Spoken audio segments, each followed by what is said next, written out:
આજના મુખ્ય વક્તા છે એ મુખ્ય વક્તવ્યના દૂર તરફ આપણે જઈ રહ્યા છીએ. આદરણીય શ્રી મહેશભાઈ કાના, જેમણે રાષ્ટ્રીય અસ્મિતાનું એવરેસ્ટ સરદાર નામનું પુસ્તક લખ્યું છે. એમનો પરિચય આપું તો મહેશભાઈ, આપશ્રીએ પ્રાથમિક શિક્ષણ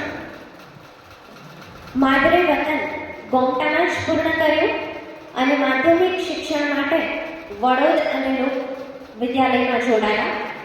આપની તેજસ્વીતાને પારખીને લોક વિદ્યાલયે દત્તક લીધા અને ધોરણ 10માં સમગ્ર જિલ્લામાં ત્રીજો ક્રમ પ્રાપ્ત કરી લોક વિદ્યાલય માટેની કૃતજ્ઞતા વ્યક્ત કરી અને આજે પણ લોક વિદ્યાલયના ટ્રસ્ટી તરીકે આપ સેવા આપી રહ્યા છો. આપશ્રીએ મૈત્રી વિદ્યાપીઠ ખાતે પીટીસી પૂર્ણ કર્યું અને ઉચ્ચ ડિગ્રી સૌરાષ્ટ્ર યુનિવર્સિટી ખાતે પ્રાપ્ત કરી. આપશ્રીએ કારકિર્દીની શરૂઆત તારીખ 11/11/1997માં દુધઈ ગામમાં શિક્ષક તરીકે કરી. ત્યારબાદ 11/11/1998માં શ્રી પે સેન્ટર શાળા નંબર 7 જોરાવર નગરમાં શિક્ષક તરીકે જોડાયા. ત્યાં તમે તન, મન અને ધનથી બાળકો સાથે સંવાદ સાધીને પોતાનું શિક્ષકત્વ પ્રગટ કર્યું અને બાળકોના જ્ઞાનરૂપી દીપકને પ્રગટાવ્યો.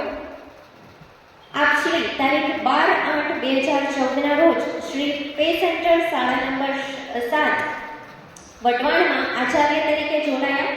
આપની આચાર્ય તરીકેની કુશળતાને કારણે શાળાને નવું બિલ્ડિંગ મળ્યું ને આપશ્રીએ શાળાના પ્રાર્થના હોલ માટે આપેલ આર્થિક યોગદાન છે એ અમૂલ્ય છે. દૂરદર્શન કેન્દ્ર અમદાવાદ દ્વારા આપ પસંદગી પામી ગઝલનો કાર્યક્રમ આપેલો ડૉક્ટર એન ધ્રુવ બાલાશ્રમ દ્વારા દેવરાજજી ઓસવાલ છાત્ર એવોર્ડથી આપને સન્માનિત કરવામાં આવ્યા. શાળા પ્રત્યેની સમર્પણની ભાવનાની કદરરૂપે આપને શિક્ષણ મંત્રી ભૂપેન્દ્રસિંહ ચુડાસમા હસ્તે કોડિયાને અજવાળે એવોર્ડ દ્વારા સન્માનિત કરવામાં આવ્યા છે. આપના વ્યક્તિત્વને અમે વંદન કરીએ છીએ અને બિરદાવીએ છીએ.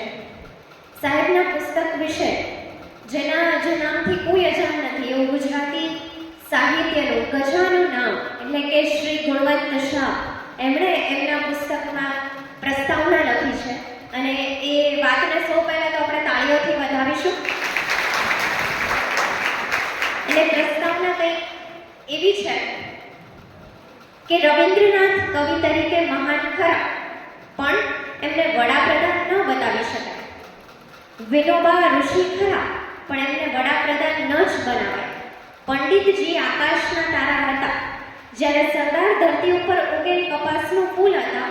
આવું કહેવામાં પંડિતજીને કોઈ અન્યાય થતો જણાતો નથી. પૂજ્ય રવિશંકર મહારાજ સેવા મૂર્તિ હતા, પરંતુ તેમને ગુજરાતના મુખ્ય પ્રધાન ન બનાવાય. એ પદ પર તો ડૉક્ટર જીવરાજ મહેતા જ શોભે. કંઈક આવા તર્કને કારણે પંડિત નહેરુને દેશના વડાપ્રધાન બનાવવામાં મહાત્મા ભૂલ કરી બેઠા. એમની ભૂલ દેશને ભારી પડી. શ્રી મહેશ કાનાણીના પુસ્તકને હું શબ મોતીને બતાવું છું. આ પુસ્તક ગુજરાતમાં નિશાળે પહોંચે તો સરદારને થયેલ અન્યાયનું એ પ્રાયશ્ચિત ગણાશે. આવી સુંદર પ્રસ્તાવના જેમણે સાહેબશ્રીના પુસ્તક માટે લખી છે અને આ પુસ્તકમાં સરદાર વલ્લભભાઈ પટેલના 40 ગુણોને વર્ણવતા 40 પ્રસંગો છે એમણે આવરી લીધા છે. સાથે સાથે એમણે દેશ માટે જે મહત્વના પાયાના કામ કરેલા છે એ કામો અને સાથે સાથે સરદાર ચાલીસાથી વૈવિધ્યપૂર્ણ આ પુસ્તક છે. એ પુસ્તકના લેખક અને આજના મુખ્ય વક્તા આદરણીય શ્રી મહેશભાઈ કાનાણી, અમે આપને આવકારી રહ્યા છીએ કે આપ ઉદ્બોધન માટે પધારશો. તમારી તાળીઓ સાથે શ્રી મહેશભાઈ કાનાણી.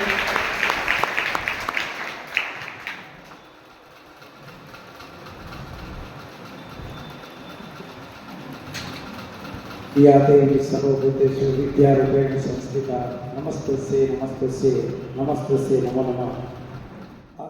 જીવનના 40 પ્રસંગોને આવરી લઈ અને કંઈક અલગ કામ કરવા માટેનો મારા મનમાં ઘણા સમયથી એક વિચાર ઘૂમતો અને એમાંથી એક પુસ્તકનું સર્જન થયું. આ પુસ્તક વિશે થોડી વાત કરી મારે તમને ખાસ તો સરદાર વિશે વાત કરવી છે. પુસ્તકની અંદર બેને જે રીતે વાત કરી એ પ્રમાણે એમના 40 ગુણો અને એમના આખા જીવન ચરિત્રને રજૂ કરી શકાય એવું ગીત એટલે સરદાર ચાલીસા ની એની અંદર સરસ રીતે રજૂઆત થઈ છે. આ પુસ્તકને ગુણવંત શાહ એમણે પ્રસ્તાવના લખી આપી છે. એની મારે થોડી વાત એટલા માટે કરી છે કે એના આધારે તમને પણ આ પુસ્તક વિશેની થોડી માહિતી વધારે મળી શકે. ગુણવંત શાહ ઉમરવાન હવે કઈ કાર્યક્રમમાં પણ જતા નથી. તો જ્યારે પુસ્તક તૈયાર થઈ ગયું હતું મારી એવી ઈચ્છા હતી કે 31 ઓક્ટોબર સરદાર જયંતિના દિવસે જ આ પુસ્તકને લોન્ચ કરવું, એનું વિમોચન કરવું. સમય ખૂબ ઓછો હતો. તો મોતીભાઈ પટેલને મેં વાત કરી કે મારે ગુણવંત શાહ સાહેબને મળવું છે. સીધો સંપર્ક મારો હતો નહીં. તો મોતી દાદાએ કીધું કઈ વાંધો નહીં, આપણે બંને જઈશું. અમે બંને વડોદરા ગયા. પુસ્તકની સ્ક્રિપ્ટ મેં ગુણવંત શાહને આપી અને કોઈ પણ લેખક આવા ગજાના મોટા લેખક હોય એ પ્રસ્તાવના તાત્કાલિક ન લખી આપે, પણ એમને સ્ક્રિપ્ટના થોડાક પાના ફેરવીને પછી કીધું કે તમે અહીંયા બેસો, હું પ્રસ્તાવના લખીને જાઓ. અને હું મોતીભાઈ અને એમના ગુણવંત શાહના પત્ની અવંતિકાબેન અમે 15-20 મિનિટ અડધી કલાક બેઠા અને લાકડીના ટેકે ગુણવંત શાહ પોતાના જે જગ્યાએ અત્યારે પણ કોલમ લખવા બેસે છે, દર રવિવારે એમને કોલમ પણ આવે છે, એ 15-20 મિનિટમાં અત્યારે બેને જે પ્રસ્તાવના વાંચી એનો થોડુંક બહાર છે એમને લખી આપી તરત અને ખૂબ મને આશીર્વાદ આપ્યા. અને મને તમારી સમક્ષ કહેતા આનંદ થાય છે કે એના પહેલી આવૃત્તિ 5000 પુસ્તકોની પૂરી થઈ ગઈ છે. હવે મારી પાસે હાલમાં પ્રસાદીના 3 પુસ્તક બચ્યા છે. આ પુસ્તક મારા સરદારને એક શ્રદ્ધાંજલિ, સરદારને આવનારી પેઢી, કારણ કે દાદાર ગ્રંથો વાંચી પેઢી બહુ ઓછી રહી છે. નવી જે યુવા પેઢી આવે છે તો નાના નાના શોર્ટકટ વિડીયો પણ માંડ જોઈ શકે છે. એવા સમયે એમના જીવનના જે અગત્યના પ્રસંગો આ પુસ્તકમાં મેં આવરી લીધા છે. સરદાર વલ્લભભાઈના જે પ્રસંગો મેં એની અંદર આવરી લીધા છે એમાં ગુજરાતના તમામ સ્થળોએ હું પોતે જઈ અને મેં એની રૂબરૂ વિઝિટ કરેલી છે. તો પુસ્તકને મેં મારા જીવનમાં ઉતારવાનો પ્રયત્ન કર્યો છે. સરદાર વલ્લભભાઈનો જન્મ કરમસદની અંદર એમના વતન કરમસદ, જન્મ નડિયાદમાં થયેલો 31 ઓક્ટોબર 1875. પિતા ઝવેર બાપા, માતા લાડબા અને એમનું ચોથું સંતાન, બેન એક ડાહીબેન. વલ્લભભાઈ ભણવામાં એવા કોઈ હોનહાર તેજસ્વી વિદ્યાર્થી તરીકે નહોતા, પણ જે હતા એ બરોબર હતા. તોફાની, થોડા ઘણા રમૂજી સ્વભાવ પણ ખરો, થોડો ટીખળ કરવાની વૃત્તિ પણ એમની ખરી. એમના 2-4 વિદ્યાભ્યાસના પ્રસંગો તમારી સમક્ષ રજૂ કરી દઉં. શરૂઆતનો એમનો અભ્યાસ કરમસદમાં થયેલો. 4 ચોપડી કરમસદ પૂર્ણ કરી અને હવે ઉચ્ચ અભ્યાસ માટે પેટલાદ જવાનું થયું. કરમસદથી પેટલાદ દરરોજ ચાલીને જવાનું. અત્યારે તે કેડીનો રસ્તો બંધ થઈ ગયો છે, પણ દરરોજ જે કેડીએથી ચાલીને જતા એમાં રસ્તામાં એક પથ્થર દરરોજ આવતા જતા ઠેસ વાગે અને ઘણા બધા મુસાફરોને પાણી અડચણરૂપ થતો. તો એક દિવસ નાનો વલ્લભ બધા મિત્રો સાથે ચાલીને જતા, એ 4-5 મિત્રો આગળ નીકળી ગયા અને વલ્લભે નક્કી કર્યું કે આ પથ્થર દરરોજ બધાને ઠેસ પહોંચાડે છે, નડતરરૂપ પથ્થર છે. તેમણે એકલા હાથે એ પથ્થર કાઢી અને ફેંકી દીધો. આગળ નીકળી ગયેલા મિત્રો જોતા હતા વલ્લભ ગયો ક્યાં, એ પાછા જોરથી સાથ પડતા હતા. વલ્લભે કીધું તમે જાઓ, હું આ પથ્થરને હટાવીને આવું છું. એટલે એમનામાં નાનપણથી અડચણરૂપ પથ્થરોને દૂર કરવાની જે અંદરની જે એમની ભાવના છે એ બાળપણથી હતી. શિક્ષકે એકવાર સજા રૂપે એમને પાડા એટલે કે ઘડિયા લખવાની સજા ફટકારી કે તારે કાલે આટલા પાડા લખીને આવવાના છે. એકવાર કીધે સરદાર વલ્લભભાઈ બીજે દિવસે ગયા, લખીને લઈ ગયા. બીજો દિવસ થયો, ત્રીજો દિવસ થયો, પછી ચોથા દિવસે શિક્ષકે ખીજાઈને ઊભા કર્યા. તો હું 4 દિવસથી તને કહું છું, તું મને લખીને કેમ બતાવતો નથી? તો સરદારે એક રમૂજ વૃત્તિમાં કીધું, સાહેબ હું પાડા લઈ આવેલો, પણ એમાંનો એક પાડો મારે પણ હતો, એટલે બધા પાડા ભાગી ગયા. તો આવા ટીકડી સ્વભાવના હતા.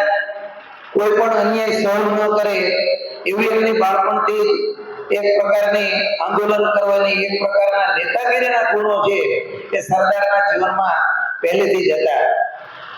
વિદ્યાભ્યાસ પેટલાદ પૂર્ણ કરી આણંદ અને છેલ્લે નડિયાદથી આણંદ એવી રીતે એમનો વિદ્યાભ્યાસ પૂર્ણ થયો. નક્કી કર્યું હતું મારો વકીલ બનવું.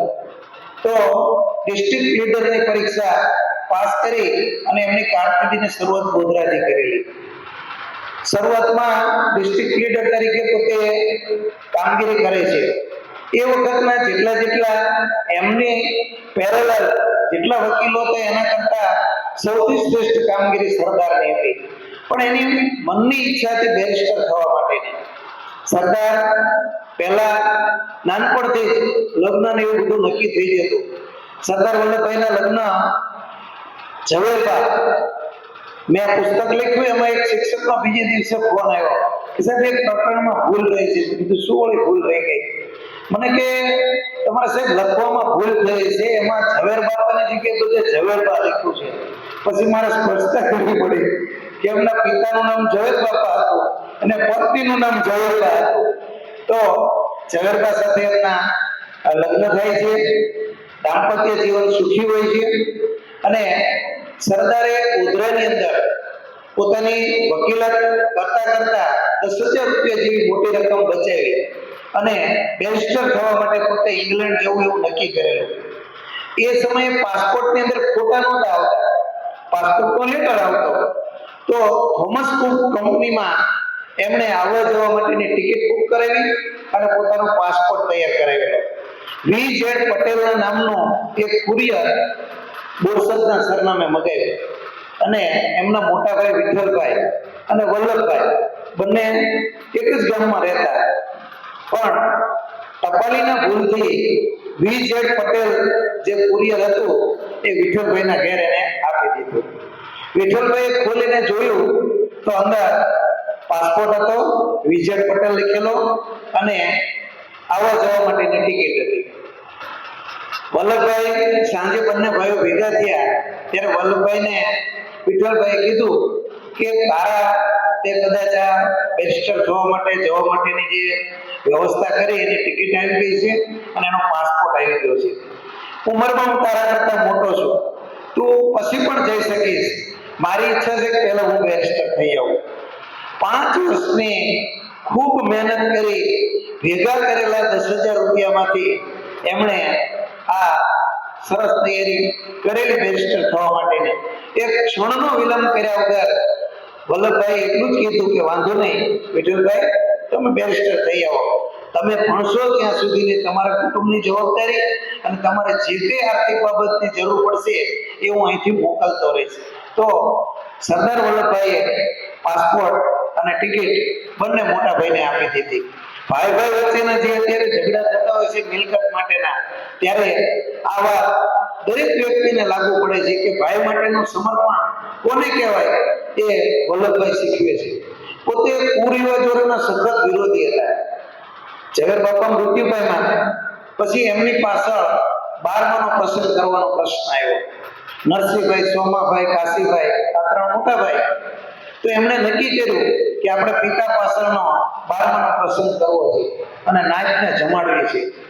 વિઠ્ઠલભાઈ અને વલ્લભભાઈ બંને વિરોધ નોંધાવ્યો કે અમે આવો કોઈ પ્રસંગ કરવા માંગતા નથી.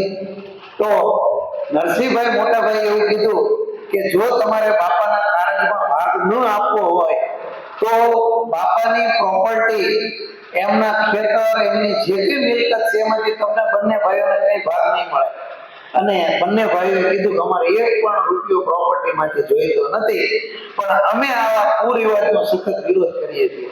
અને બંને ભાઈ 12માના પ્રસંગે માત્ર હાજરી આપવા પૂરતા રોકાણેલા, પણ જમવાના રોકાણેલા.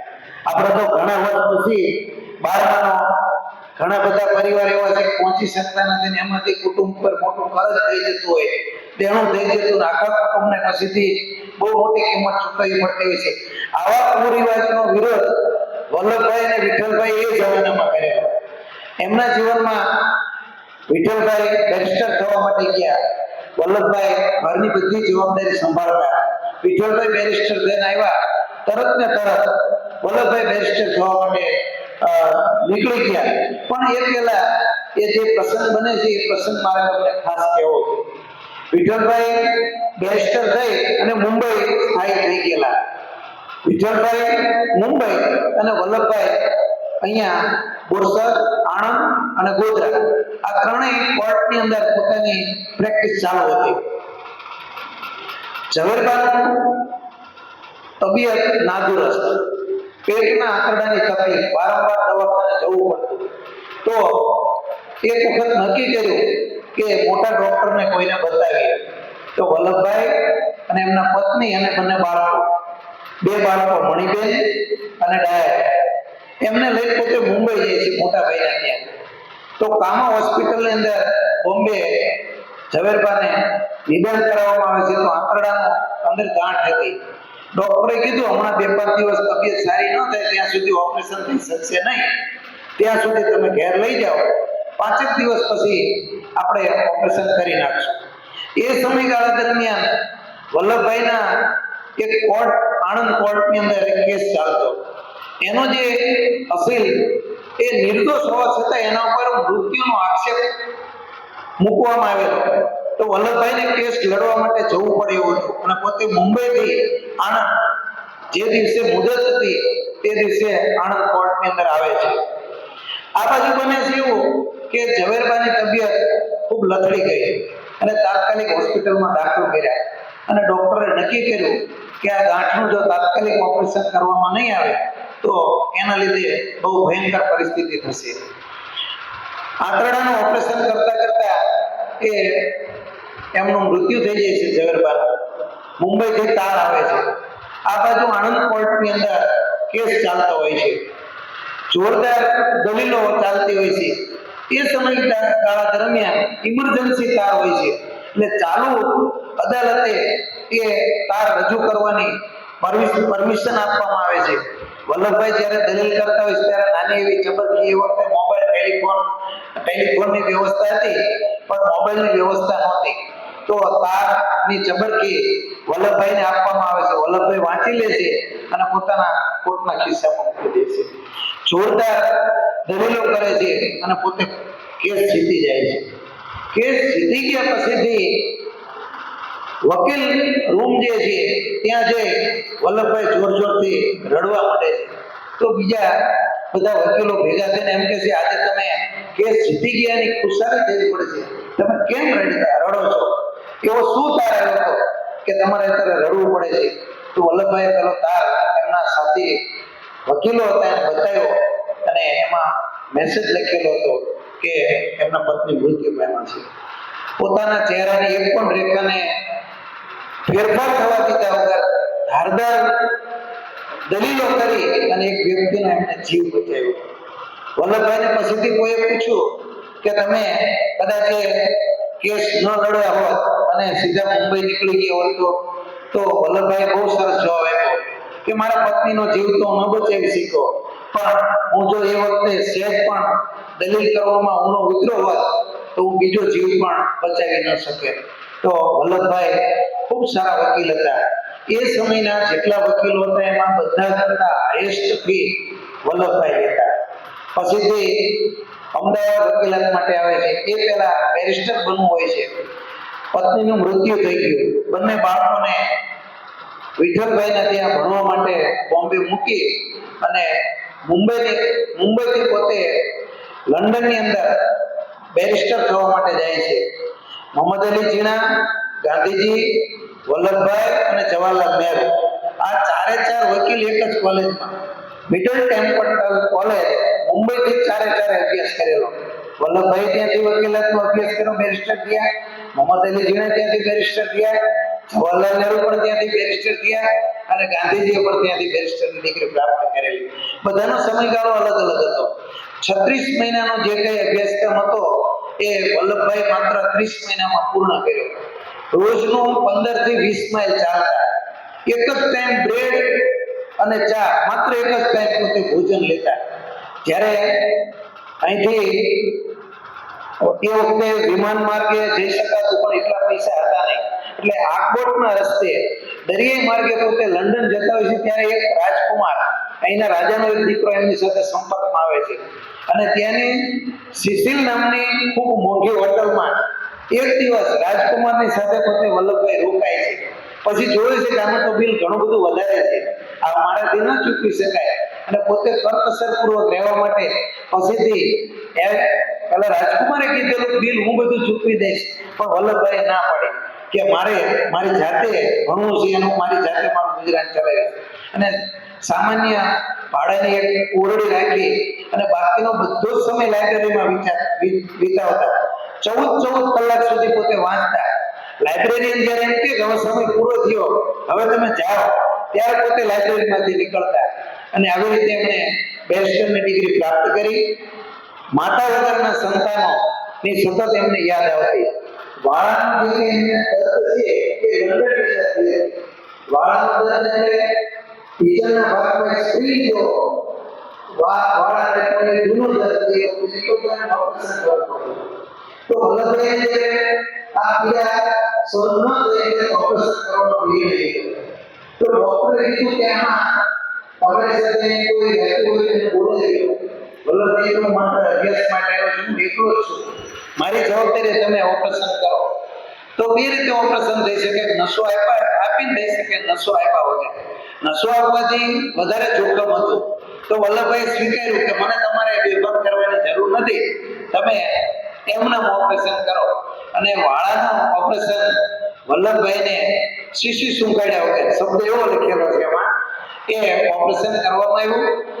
જૂનું એમણે એ દર્દ સહન કરેલો હતો. અહીંયા જે દીકરી પોતાના વક્તવ્યમાં વાત કરી કે બગલમાં એક કુમળું થયેલું અને એમના જ ગામનો બાળક ધગધગતો સળિયો ગરમ કર્યો, પણ આવા નાના બાળકને કઈ રીતે આમ ચાપી ન શક્યો, એનામાં હિંમત ન હાલી.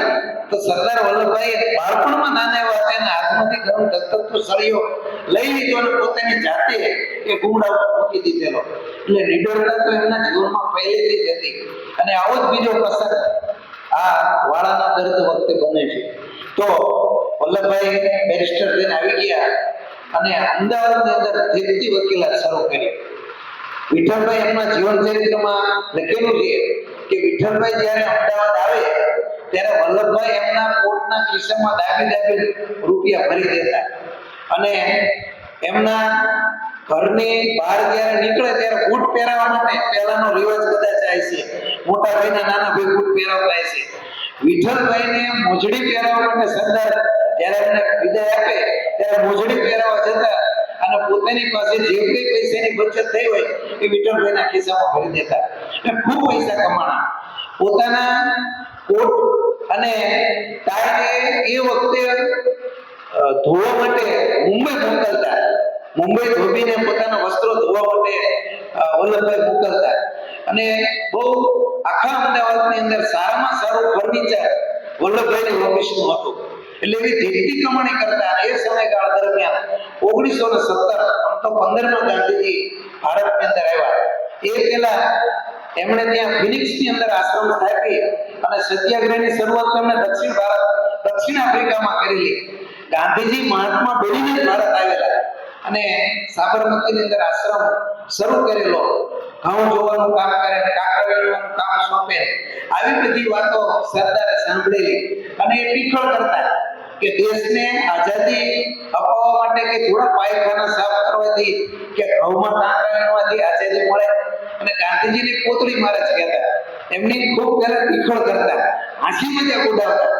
પણ જ્યારે એક વખત નરહરી પરીખની સાથે ગાંધીજીને મળવા માટે જાય છે અને ગાંધીજી વખતે પોતે ઘઉં સાફ કરતા સરદાર સાથે વાતો કરે છે અને એમ કહે છે કે તમને જો કદાચ દેશની સેવા કરવાની ઈચ્છા હોય તો બીજું કંઈ નહીં, પણ ગોધરાની અંદર ગુજરાત પરિષદની એક સભા ભરાવાની છે. એમાં ખાસ તમે આવજો. અને સરદાર વલ્લભભાઈ ત્યાં જાય છે. લોકમાન્ય તિલક સ્વરાજ મારો જન્મસિદ્ધ અધિકાર છે તે હું મેળવીને જ જંપીશ એવું કહેનાર લોકમાન્ય તિલક એ ગુજરાત પરિષદની સભામાં આવેલા અને ગાંધીજીએ પોતાનું વક્તવ્ય આપ્યું. કીધું કે આજે બધા ગુજરાતી ભાષામાં પોતાનું વક્તવ્ય આપશે, બીજી એક પણ ભાષામાં કોઈ નહીં બોલે. મોહમ્મદ અલી જીણા પણ હાજર હતા અને લોકમાન્ય તિલક તો જૂના નેતા અને બહુ મોટું વર્ચસ્વ મુંબઈની અંદર, પણ એ 5 મિનિટ સભામાં મોડા પડેલા અને ગાંધીજીએ જાહેરમાં એવું કીધું કે આ દેશને જો આઝાદી 5 મિનિટ મોડી મળશે મોડી આઝાદી, તેની જવાબદારી લોકમાન્ય તિલકની રહેશે. ગાંધીજી તો ભારતની અંદર જો આવ્યા હતા પણ આવું સ્પષ્ટ કહેનાર લીડર વક્તા હતા અને ગાંધીજીનું જે વક્તવ્ય છે એની બહુ મોટી અસર વલ્લભભાઈ ઉપર થઈ અને તે જ દિવસે એમણે વકીલાત છોડવાનો નિર્ણય લીધો અને ખાદીનો જભ્ભો અને પોતળી એમણે પણ ધારણ કરી લીધી. મોહમ્મદ અલી જીણા ગુજરાતી ન બોલી શક્યા. આ બાજુ સરદારની એન્ટ્રી થઈ અને બીજી બાજુ જીણાને એક્ઝિટ થયા એવું કહેવું હોય તો કહી શકાય. પછીથી બારડોલી સત્યાગ્રહ, એ પહેલા ઝંડા સત્યાગ્રહ નાગપુરની અંદર થયો, બધાની આગેવાની સરદારે લીધી. પ્લેગનો રોગ ફાટી નીકળ્યો. અત્યારે જે કંઈ અમદાવાદ સારું રૂપાળું દેખાય છે એની પાછળ સરદારનો તપ છે. સરદાર ઘણા વર્ષ સુધી અમદાવાદના મેયર તરીકે ચૂંટાણા. ત્યાર પછી બારડોલીનો જે સત્યાગ્રહ થયો એમાં આખા દેશનું ધ્યાન કેન્દ્રિત થયું. અંગ્રેજ સલ્તનતને હચમચાવી મૂકી અને બારડોલીની સફળતા પછી સરદારને વલ્લભભાઈ પટેલને સરદારનું બિરુદ મળ્યું. એમના જીવનના 2-3 પ્રસંગો બહુ મને આમ હૃદયને સ્પર્શી ગયા છે. એવા 2-3 પ્રસંગોની વાત મારે કરી અને આજના મારા વક્તવ્યનો પૂર્ણાવતિ તરફ લઈ જઈશ. સરદાર જ્યારે ગાંધીજીના ટીમમાં સામેલ થયા ત્યારે એમણે મનથી નક્કી કરેલું કે મારે મારી પોતાની અંગત કોઈ મૂડી રાખવી નહીં, મારા નામ કોઈ પ્રોપર્ટી વસાવી નહીં અને દીકરી 2 કુળ તારે, એક પોતાના પિતાનું કુળ અને બીજું એ જે ઘરે જવાની હોય તે કુળ. અહીંયા મણિબેન છે એ સરદાર વલ્લભભાઈની જીવન પર્યંત સેવા કરી. મણિબેનને લગ્ન માટે ગાંધીજીએ પણ ઘણો બધો આગ્રહ કરેલો કે મણિબેન તમે તમારા જીવન સાથી પસંદ કરી તમે લગ્ન કરી લો. સરદારે પણ કીધેલું પિતા અને પુત્રી વચ્ચેનો કેવો સંબંધ બહુ ટૂંકો સંવાદ થયેલો છે. ગાંધી, સરદાર વલ્લભભાઈ અને મણિબેન સામસામા બેસીને ક્યારે વાર્તાલાપ કર્યો છે? ક્યારેય નહીં. મણિબેન ઘરમાં હોય તો સરદાર બહાર લોબીમાં હોય અને પિતા અને પુત્રી વચ્ચે એ રીતે વાતચીત થતી.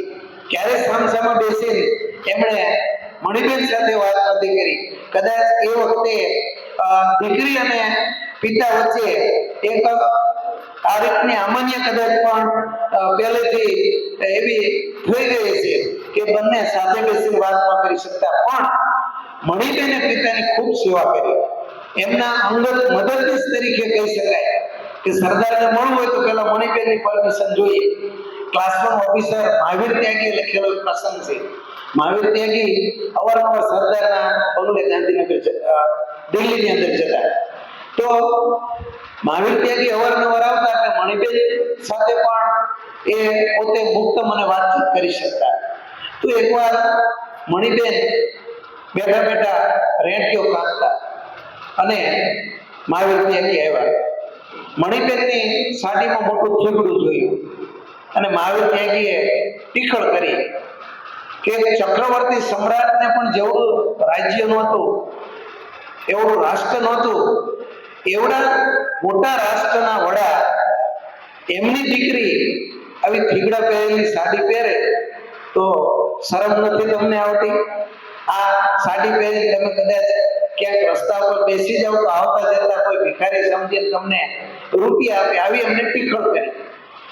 તો સરદાર પથારીમાં સૂતા હતા, એમને પણ આંકડાની તકલીફ હતી અને એક દાંડીવાળા ચશ્મા હતા, બીજી બાજુ ચશ્માની સાથે દોરી બાંધેલી રાખતા. એ પથારીમાં સૂતા સૂતા બોલ્યા. મહાવીર ત્યાગીને કીધું કે એનો પિતા ક્યાં કશું કમાય છે, એ તો ગરીબ બાપની દીકરી છે.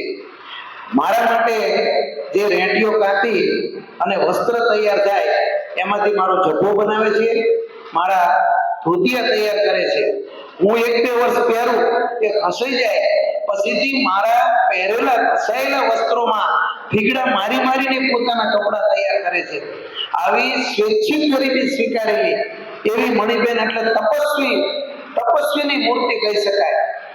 અને સરદાર જ્યારે છેલ્લા શ્વાસો, એમની ઉંમર પણ ખૂબ થઈ ગયેલી, સરદારને વડાપ્રધાન બનાવી શક્યા એનો દુઃખ બધાએ વ્યક્ત કર્યું છે. ગુણવંત સાહેબ પણ એમાં ખુલીને લખ્યું છે. અને છેલ્લે હમણાં ગીતા માણેકે લખેલું એક પુસ્તક બધાને વાંચવાને ભલામણ કરું છું, ધ ગેમ ચેન્જર સરદાર. એની અંદર ગીતા માણેકે પણ બહુ સરસ રજૂઆત કરેલી છે. નક્કી જ હતું કે 1946 ની અંદર કોંગ્રેસના જે વડા બને, કોંગ્રેસના પ્રમુખ બને એ દેશના વડાપ્રધાન બનશે, આવું નક્કી જ હતું. અને એ વખતે દેશની 15 પ્રાંતિક સમિતિ હતી. એમાંથી 12 પ્રાંતિક સમિતિઓએ વલ્લભભાઈને પ્રમુખ તરીકેની રજૂઆત કરેલી. ગાંધીજી પણ એમાં હાજર હતા. પણ આચાર્ય કૃપલાણીને ગાંધીજીએ કીધું તમે વલ્લભભાઈના નામની દરખાસ્ત મૂકો. કોઈ નહેરુની દરખાસ્ત નહોતી મૂકેલી. આચાર્ય કૃપલાણીએ ગાંધીજીના કહેવાથી એમની દરખાસ્ત મૂકી. ગાંધીજીએ નાની એવી ચબરકી લખી મોકલી કે તમે તમારી ઉમેદવારી પાછી ખેંચી લો. અને સરદાર ગાંધીજીના આજ્ઞાંકિત સિપાહી હતા. સરદાર એવું કહેતા કે ગાંધીજીના રસ્તે મેં ચાલવાનું નક્કી કર્યું ત્યારે બાપુની આજ્ઞા એ મારા માટેનો આખરી સંદેશ. અને એમણે વડાપ્રધાન માટેની કોઈ ઉમેદવારી નહોતી નોંધાવાની, કોંગ્રેસના પ્રમુખ બનવા માટેની વાત હતી. અને એ પોતે જતું કરે છે. અને આપણે બધા જાણીએ છીએ કે નહેરુને વડાપ્રધાન બનાવવામાં આવે છે. સરદાર વલ્લભભાઈના પાસે બહુ મોટી જવાબદારી હોય છે, 562 રજવાડા એક કરવાની જવાબદારી. એ વખતે આ વિન્સ્ટન ચર્ચિલ જે છે એની બેને વાત કરી, એને એવું વિચારેલું કે 562 રજવાડા ક્યારે એક નહીં થાય અને ભારતને છીન ભીન કરી આપણે હતો એવો ને એવો મૂકીને પાછા આવતા રહી ગયો. આઝાદી એવી રીતે આપવા માટે માઉન્ટ બેટનને મોકલેલા. માઉન્ટ બેટન છે એ નૌકાદળના સેનાપતિ હતા. પણ આ બધું કોકડું વધુમાં વધુ ગૂંચવાય અને ભારતને એવી રીતે એવી પરિસ્થિતિમાં છોડીને આવવાનું કે ભારત ફરીને ક્યારે બેઠું જ ન થઈ શકે. પણ એમની બધી ધારણા ખોટી પડી.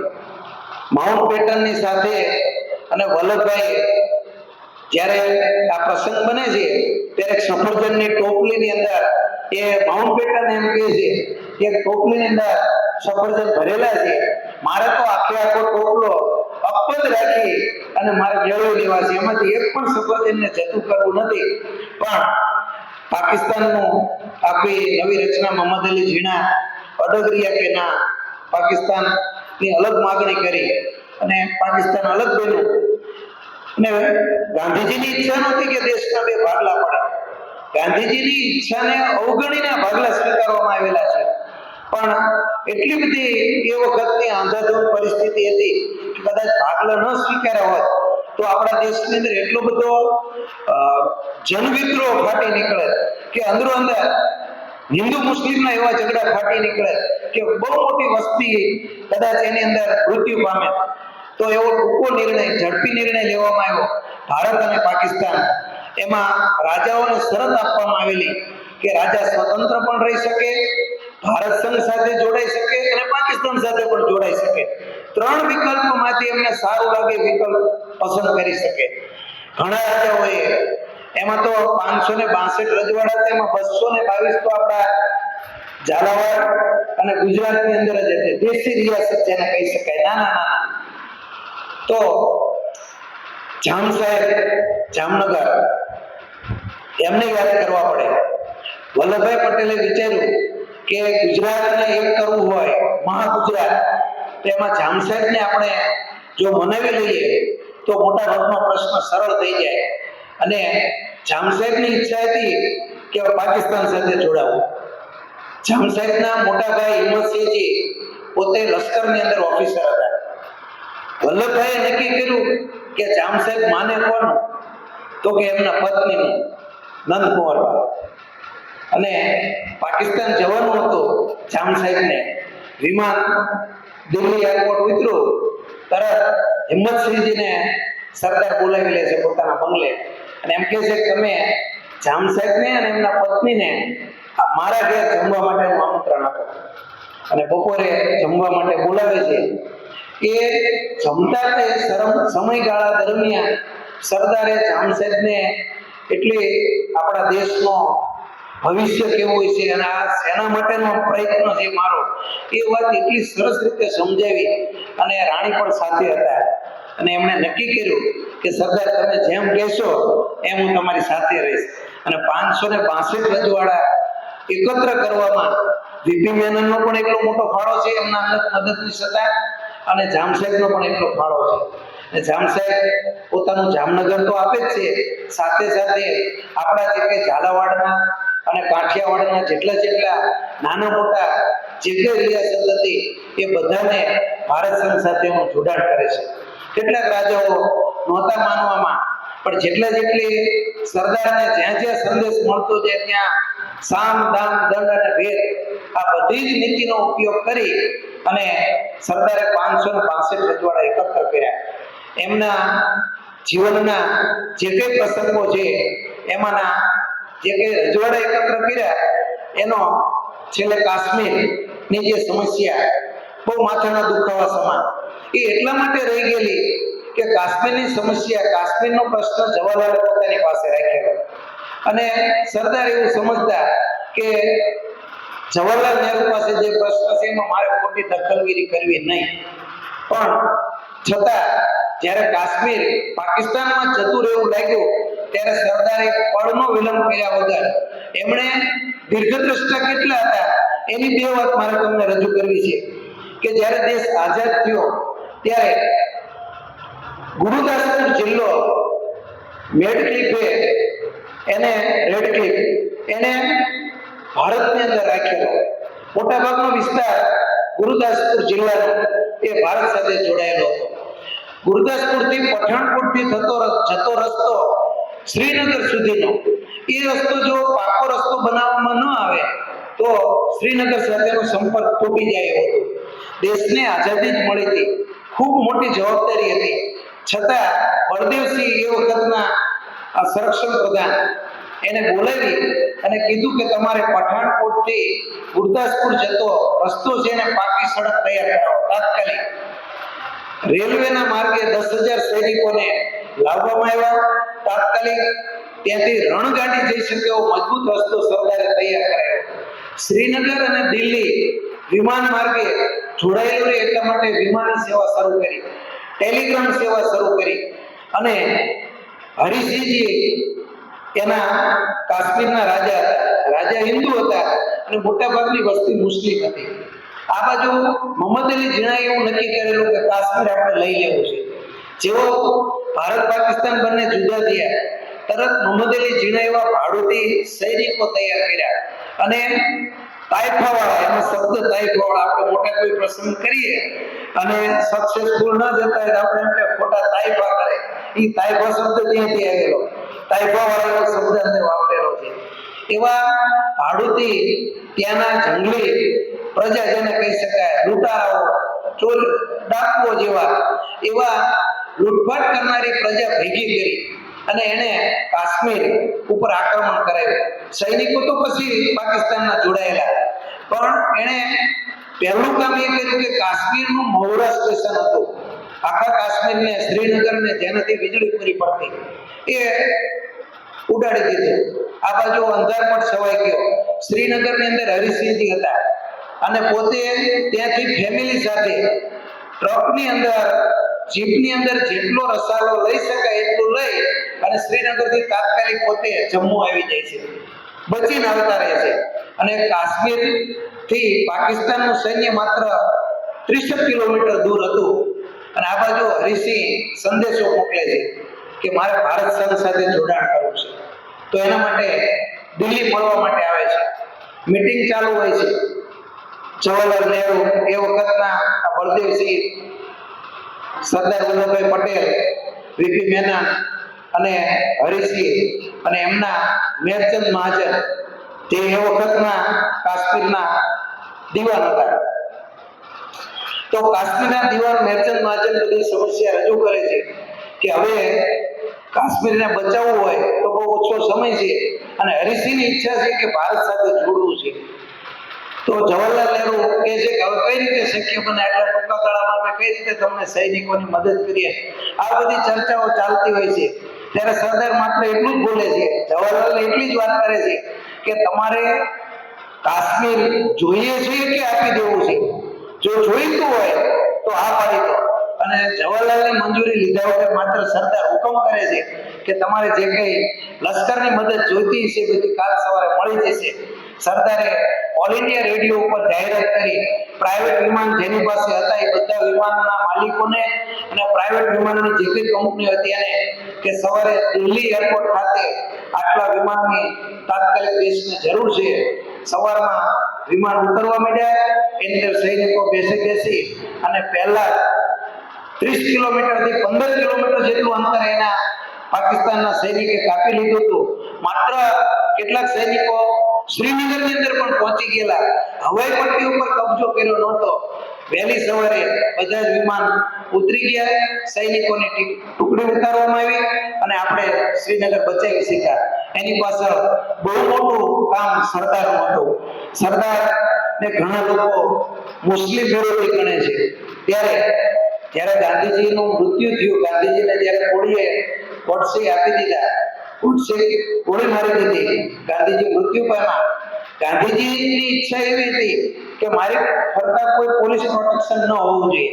ગાંધીજીની પાછળ સંરક્ષણની બહુ મોટી જવાબદારી વલ્લભભાઈની ગણાય, કારણ કે ગૃહ ખાતું એમની પાસે હતું. અને ગાંધીજીની હત્યા થઈ ત્યારે ઘણા લોકોએ ખૂબ કોમેન્ટ કરેલી સરદાર ઉપર કે આ તમે જવાબદારી બરોબર નિભાવી શક્યા નથી. પણ સરદાર સૈનિકો ગાંધીજી સાથે રાખતા હતા, પણ ગાંધીજીની ઈચ્છા એવી હતી મારી આગળ પાછળ કઈ સૈનિક ન હોવો જોઈએ. છતાં ગુપ્ત વેશે પોલીસ હતી જ સાથે. અને ગાંધીજીનું મૃત્યુ થયું, સરદાર પડી ભાંગ્યા અને એમને ઓલ ઇન્ડિયા રેડિયો પર જે જાહેર કરેલી ટૂંકી સૂચના, સરદારે એવું કીધું કે હિન્દુના હાથે ગાંધીની હત્યા થઈ. જો કદાચ ઓલ ઇન્ડિયા રેડિયો ઉપર હિન્દુ શબ્દનો ઉપયોગ સરદારે ન કર્યો હોત તો દેશની અંદર જેટલા મુસ્લિમો હતા ને એની બધાની કતલ થઈ ગઈ હોત. એટલે સરદાર મુસ્લિમોના વિરોધી નહોતા, એના હિતેચ્છુ હતા, એ સ્પષ્ટ વક્તા હતા. એ સમયે જેટલા ભારતની અંદર મુસ્લિમો હતા એને સરદાર ચોખ્ખું કીધેલું તમે બે ઘોડા પર સવારી ન કરી શકો. જો તમે ભારતને પ્રેમ કરતા હોય તો ભારતમાં રહો, અને જો તમારે ભારતના હિન્દુસ્તાન પ્રત્યે પ્રેમ ન હોય તો તમારે પાકિસ્તાન જતું રહેવું જોઈએ. આવું સ્પષ્ટ કહેનારા ભડવી એ વખતના નેતાઓમાં માત્ર સરદાર હતા. અને છેલ્લા શ્વાસો સરદારના ચાલુ હોય છે ત્યારે એ મણિબેનને બોલાવે છે કે બેટા આપણા ઘરની અંદર એક પેટી પડી છે એ તું લાય.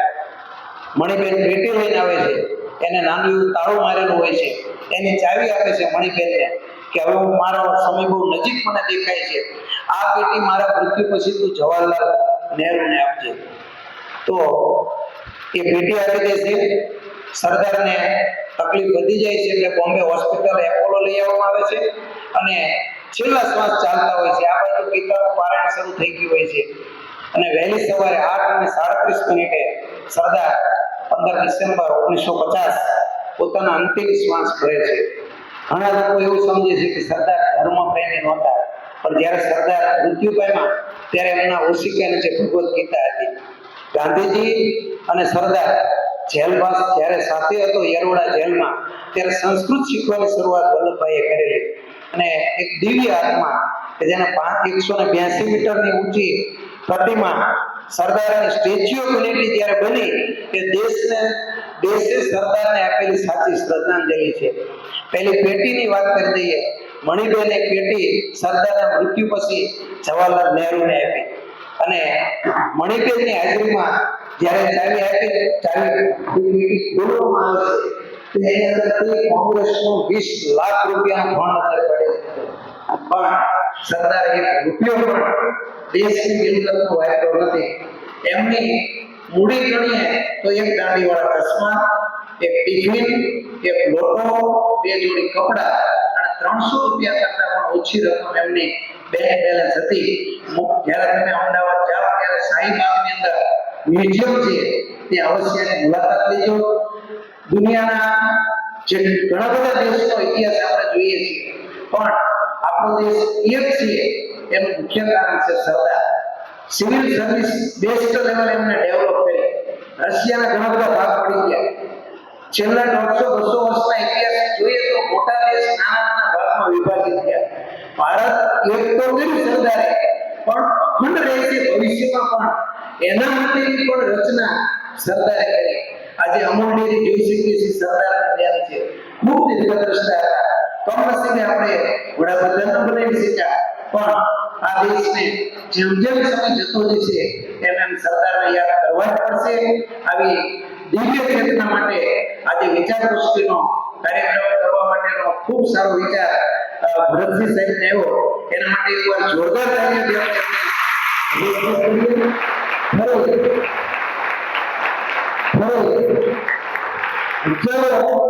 હજારો વર્ષો પછી પૃથ્વી કોઈ આવા વિરલ વ્યક્તિત્વને ઘડવા માટે યુગો સુધી પ્રતીક્ષા કરતી હોય છે, ત્યારે આવા એવરેસ્ટ સમાન રાષ્ટ્રીય અસ્મિતાના એવરેસ્ટ કહી શકાય એવા સરદારના ચરણોમાં સતત વંદન. અસ્તુ. જય હિન્દ.